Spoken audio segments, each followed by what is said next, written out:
Alright, further response to Fred's video. So, still on the subject of what's the framework that you describe what you're attempting to do in having conversations about maybe reality. Yeah. And he says that objective and subjective is limiting terminology. And I think it has all the elements you need. Right? The fact is the limitations are ignorance, which you're making claims of, stating that other people are ignorant, that I don't think you can substantiate. I mean, the fact that I haven't read the new edition of, the book about the Three Pigs, Aunt Thelma, because I don't read fantasy novels, Professor Anton, Infinitude and Beyond, nonsense, doesn't leave me uninformed. It leaves me undiluted. It leaves me unperverted by fantasy nonsense. I don't get lost in a bunch of superhero bullshit, a bunch of let's aggrandize crapola, and I keep grounded in an understanding that I'm just a bacterium with a bunch of little features, and that's all it is, and that my consciousness is in fact just an aberration, an echo, a noise the brain makes. Yeah, to Antikantavad. Maybe I'll respond to his video in this video. The one he did on desire, causing all kinds of confusion. How can you have free will? How can you have determinism?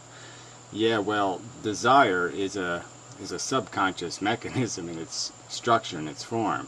It's percolated into consciousness as a sensation. And it's reacted to by the subconscious as code. It doesn't react to it as a desire.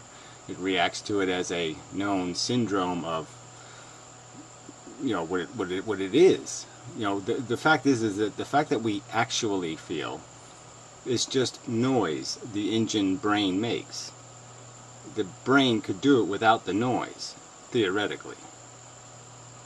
I mean, I can't describe the exact mechanism by which it establishes the existence of value, but I'm just saying I think it's pretty clear that our consciousness is an illusion. It isn't a real thing. It's a thing that's happening inside our brains, and that the happening is all that matters in terms of the reactions created. That's why the brain does it, is because it creates a reaction. It creates action in the world. And that's all it's after. And the fact that it creates real positive and negatives, it doesn't really care. It just wanted to create the idea of positive and negative so it could create a learning machine. I don't want to get into that, get lost in that argument. But anyway, alright, so limiting terminology, I would say limiting terminology is when people start talking about intersubjective agreements, and they start to lose focus on words like rational and logical and reasonable. The fact is we have a lot of facts, alright, and everybody wants to ignore the facts. And so that's where I'm going to call you. That's where I'm going to point my finger. You're going to tell me I'm uninformed. I'm going to tell you that you're a fact bigot, okay, that you're a fact denier and a fact ignorer. That if you can avoid the facts, you avoid the facts, and you play only in the facts you want to play in. You're definitely somebody who has peeked over the maze and seen that it don't go anywhere, and you go right back into your little subjectivism and say, well, I can play this little limited game because it's still green and pastoral and comforting and warm and all that crap, and I don't have to deal with that ugly truth of what really is taking place, replication for the sake of replication and whatnot. So you may call me ignorant because I haven't read your fable and fantasy books, but I'm going to call you a distorter and a perverter of the truth that we do know, facts that are already on the table and well fucking established. So you're denying reason and logic, in my opinion. You're insulting them. And you're doing it by pretending to insult the idea of objective and subjective. As stated in my video, we already know the liabilities of subjective perspective, and they're all liabilities. The liabilities of perversion, of bias, from the subjective point of view and the limitations of the subjective point of view. So I mean, it's already convicted as not a very good source of understanding. Duh. All right, again, I would argue that truth is not complicated. As a response to you need to read 7 million fantasy fable books about infinitude before you know what reality is, or before you're competent to be a philosopher. I argue nonsense. The only thing that makes somebody incompetent to be a philosopher is listening to the human race, turning on the TV. You know, the truth is dirt simple, and human beings just want to make it complicated. God makes it complicated. Spiritualism makes it complicated. All this mumbo jumbo about your art and your beauty and all your beauty is truth crap, the bullshit. I think, therefore I am. Bullshit. That's all bullshit. You know. So yeah, don't open a book that has anything to do with anything other than explaining to you biological function, physical function.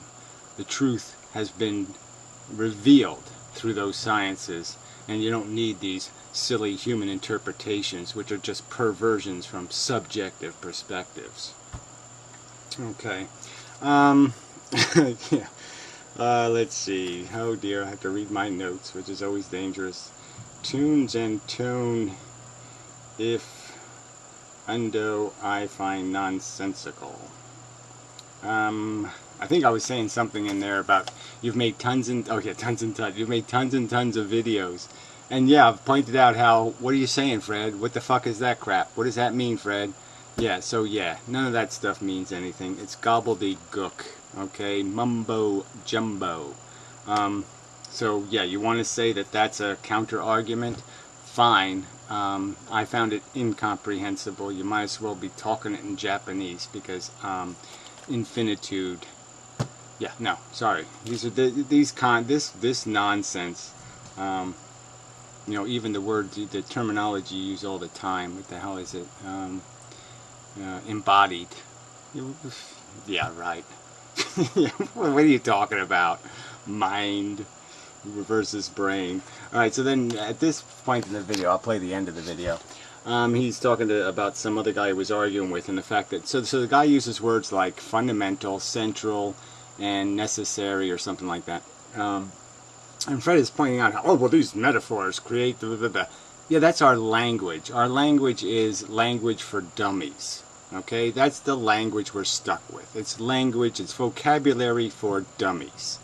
All right, so for real world conversations, they had to have fake words like random and spontaneous and all kinds of fake words that don't mean anything. And many of the concepts were metaphors because they needed everything turned into a cartoon. Alright, so it's a very untechnical, very inexplicit language that's full of lies, like spiritualism. Yeah, so that's but that's not our fault. I mean, me as a communicator, I mean, let's concede that liability.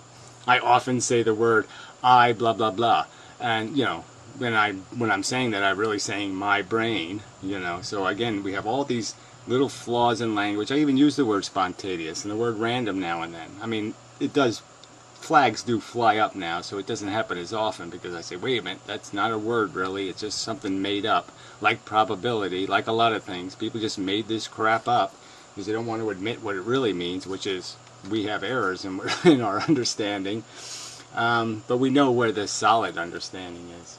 So anyway, let's play the rest of this. In this kind of way that I'm suggesting here, it doesn't feel like that at all. It just feels like you're expressing the obvious in slightly different ways. But that feeling of... Alright, so just this idea that now we're going to talk about feelings. And so why should we do that? Why should we have to do that? Why should I have to say that, you know, that I have to express confidence in the sense of a feeling? I feel confident. No, I understand myself to be reliable and dependable. I have well examined this statement and I can find no flaw in it. But again, we have to resort to some sort of it feels obvious. Well, no, I understand it to be obvious. So again, the language is at fault here. It isn't a fault of what the person is attempting to express. And so this is sort of just a straw man.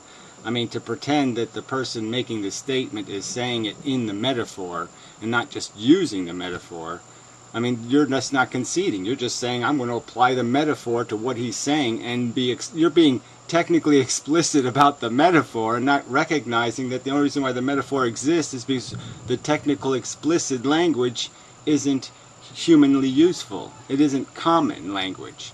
And so it's unnatural language. So you're expecting somebody to speak to you unnaturally to avoid you technically imposing metaphor on their frickin' words, on their intent. If I say I feel something, it doesn't necessarily mean that I feel something. It just means that I'm expressing it in the vernacular that's common. Obviousness is coming from those modes of expression and thought. And so they're very deceptive. I mean, they're useful. You know, there are times when it's really useful to be able to draw on a foundationalist understanding. And there are times when it's really useful to be able to draw on a center periphery model or a... Well, I think it's not just useful, it is fundamental. Again, fundamentalism is fundamental to function. I mean, just about everything that you can come up with has an instrumentality that it's built upon. And just as we were built incrementally, most things are built incrementally in stages. You just don't throw every piece at it at the same time and it pops into place. So I mean, it's a fundamental part of fundamental function. It's a fundamental part of matter. There's the energy itself. The energy coalesces into little packets. They're called subatomic particles. The subatomic particles coalesce into things we call matter or atoms. So it is fundamental, and it's fundamental to understand that origin, because understanding that origin will give you insight into what the matter is. That the matter isn't energy. I mean, isn't matter. That all it is a collection of energy. Or an essence model, or all the other ones that I've talked about, crossword puzzle metaphors, there's just dozens of them.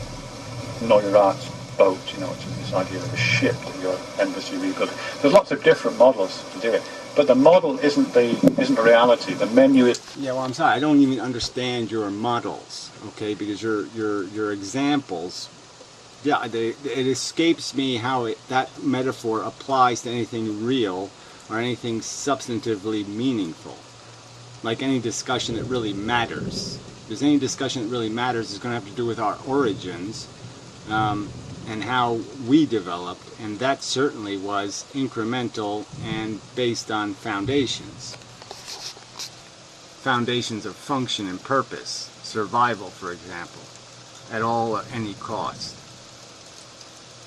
It's not the meal, the map is not the territory, as Kodzybski said. These are the ways in which we understand. These aren't the things that we are understanding. And that distinction is really important. You have to sometimes turn the focus on the means by which you are coming to understand.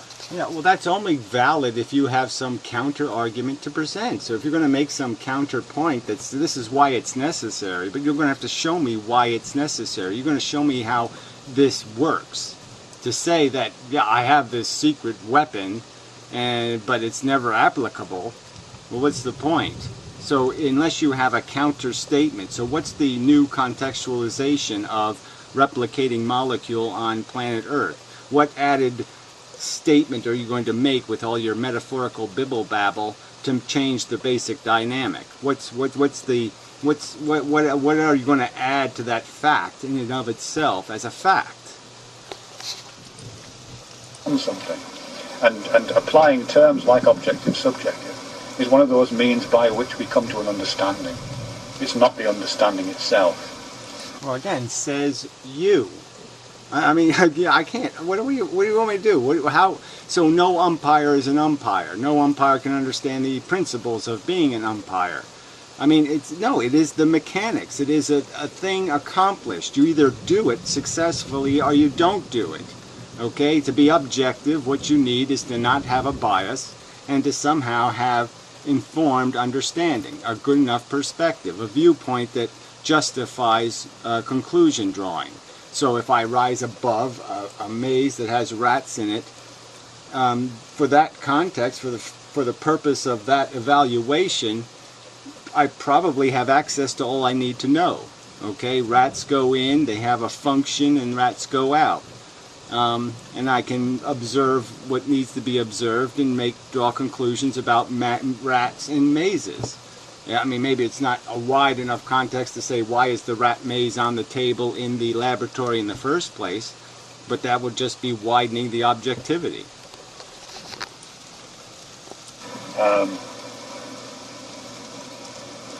Yeah, so that's weird, really. And just to return to Gary's video, there, Gary, you're talking about. Sorry, but some of this stuff is. I'm sure I'm not denying your seriousness and sincerity, but some of the stuff is just nuts, I'm afraid. I mean, at one point you used the term objective perspective. I mean, just think about what that. Yeah, I did it right in the beginning of the fucking video with a goddamn chart, you fucking goddamn cunt. Yeah, objective perspective, that's right. Above the maze versus in the maze. I said it in the video. How the fuck can you say that's nuts? I gotta hear this. Objective perspective.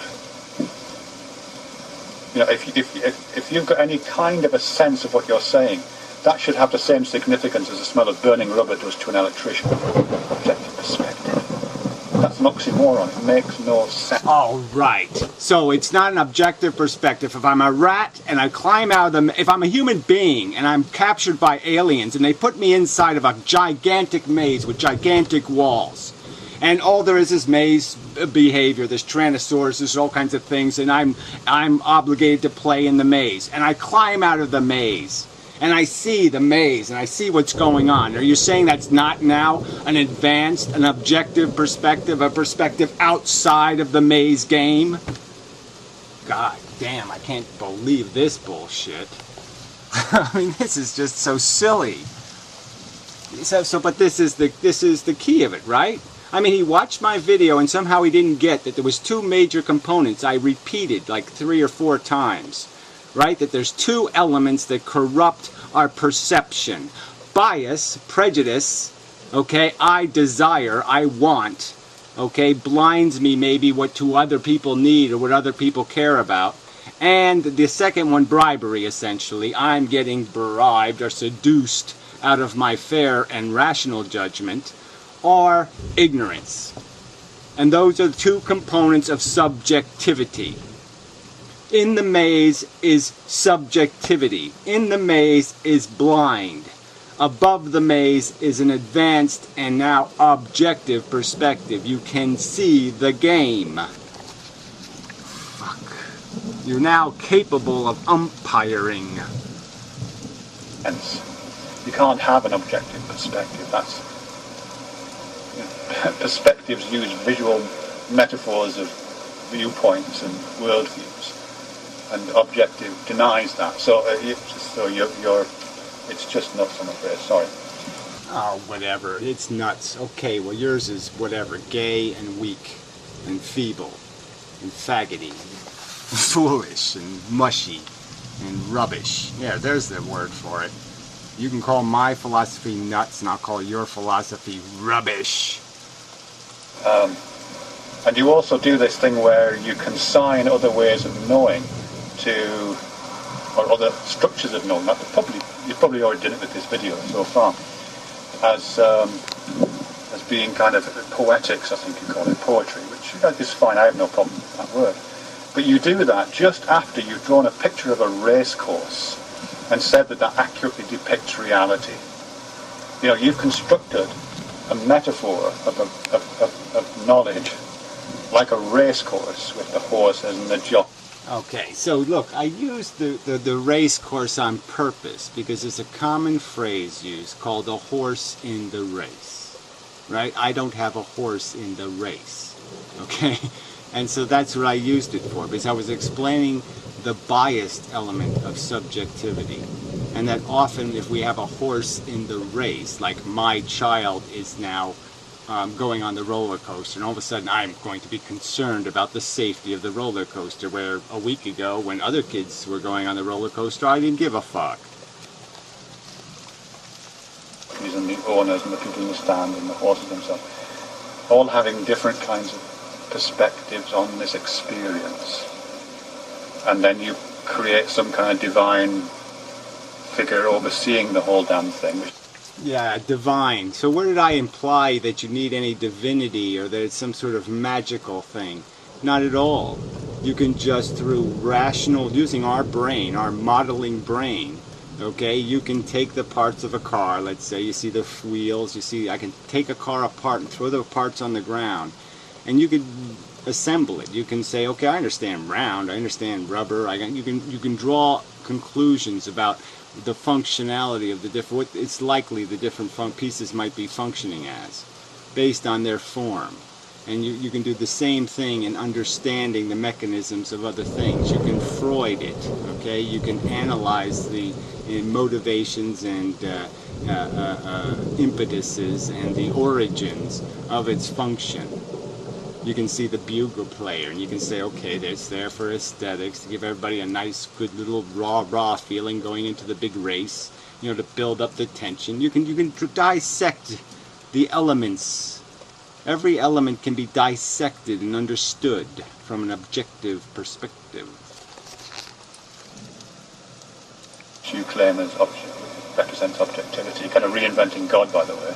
Yeah, fuck and then, you. Fuck you. And then yeah, it's a reinvention of God, right? That's what every scientist in the history of mankind has reinvented God, because he did some analysis, because he did some dissection. Ooh, I'm now being God because I took something apart to see how it works.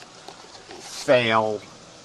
Suggested any other way of looking at the world is poetic. No, that's poetics. That you created an analogy, and then you're arguing for the analogy. Do you understand what I mean? No, I don't know what you mean at all. I'm not arguing for the analogy. I'm using the analogy that you can, and I'm quite obviously saying you can apply this to every single thing around you. Every bit of life has an element of this, whether you have a horse in the race kind of shit.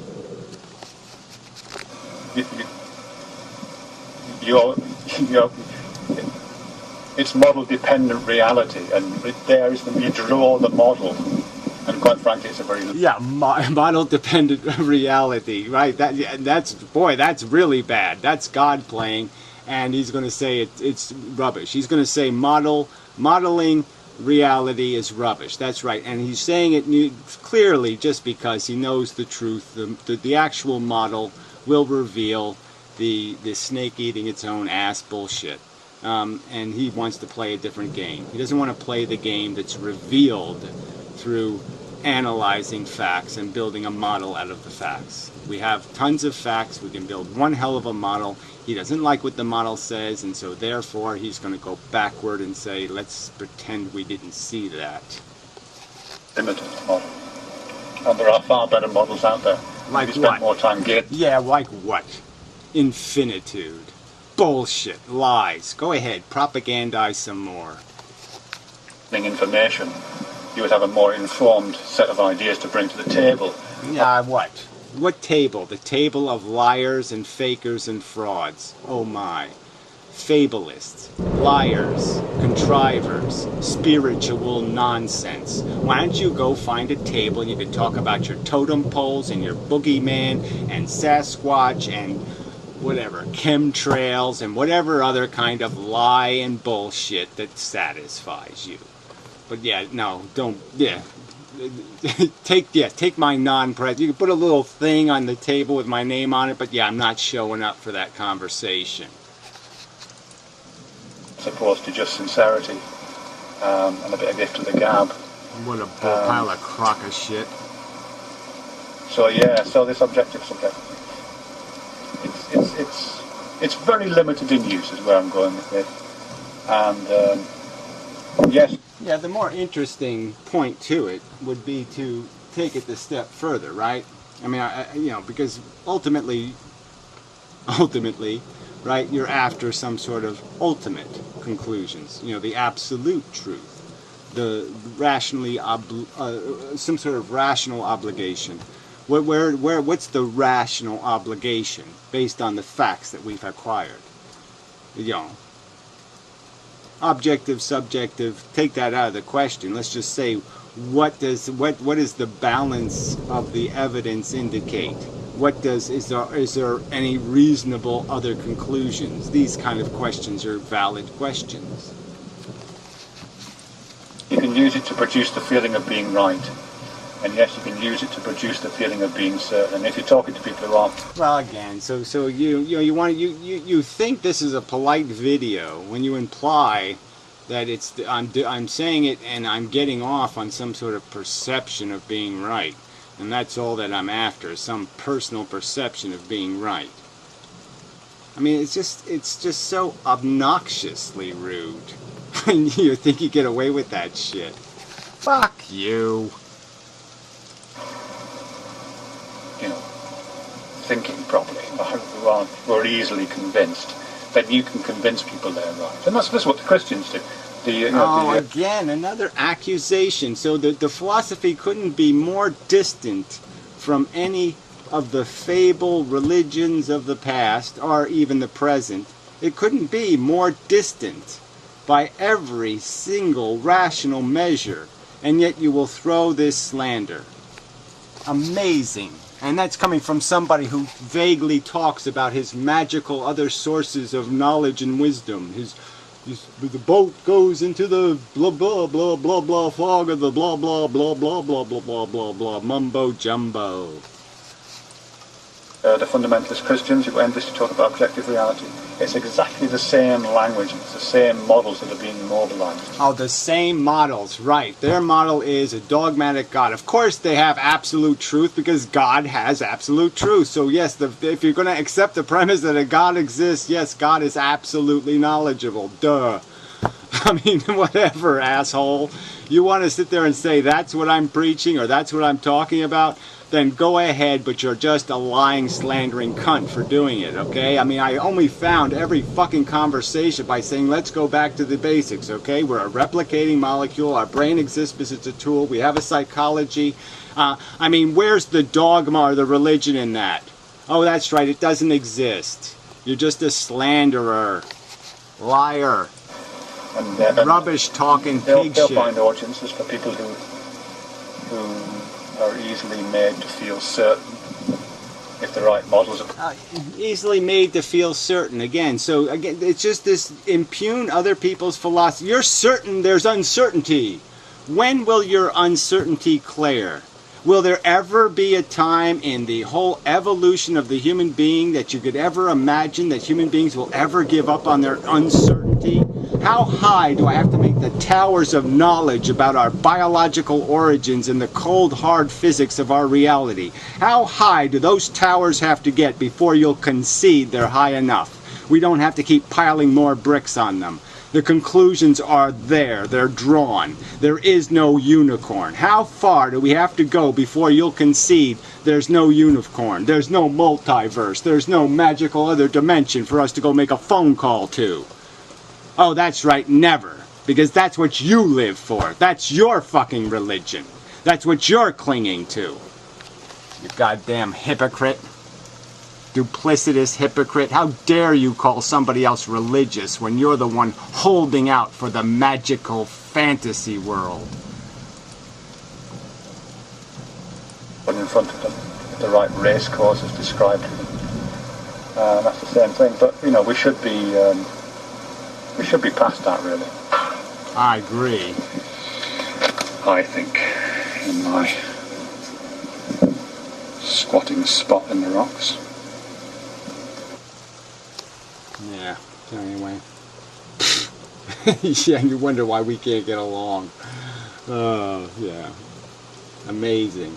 So anyway, so in the end, like I said, that's what this whole thing is really about. Is he's saying that we don't have nearly enough knowledge to draw any conclusions about what life is. We're still exploring the infinitude, still exploring the magic photons that can read our minds. We got to do a lot more waiting and studying and figuring. We can't figure out that there's something in this biology thing. The thunder and the lightning means, ooh, there's all kinds of mysterious stuff out there. That's his argument. And I'm arguing that no, Darwin kind of sewed up our origins. Freud kind of sewed up our fucking psychology. And I mean, not everything he said was brilliant, but he did a lot of good work. Marx, he said it even, the Four Horsemen, and Einstein. We're whatever, we're 90% there. I mean, yeah, it'd be nice to do this two-split thing, just get this nonsense over with this magic photon stuff. Let's resolve that one.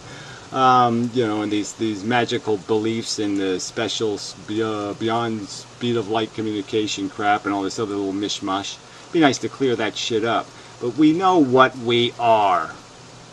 And this pretense that we're something other than little machines built to fight for an arbitrary, erroneously established imperative, survival of the fittest. Yeah, which means whoever bled the rest of them out the best. And that's all it's ever meant, and that's all it's ever will mean. It doesn't mean a damn fucking thing. It's pointless, silly, circular competition for absolutely no victory in the end. And you're just pretending and playing with yourselves and wanking and saying, I'm a philosopher. No, I'm afraid you're the ones who've missed the philosopher boat because you're denying what is established fact. Son of a bitch. Woo, God's mad at me. Yeah, that was pretty funny. That was a big one. So it's obviously right. This is why, see, I was going to go for my walk, when I need to work, and I said, no, I'm going to wait a half an hour, because I saw this shit on the radar, and I said, I ain't walking in that fucker. Rain's okay, but yeah, that shit, I ain't walking in that shit. That was a big one. Got me going a little, though. Anyway, till next time. Such.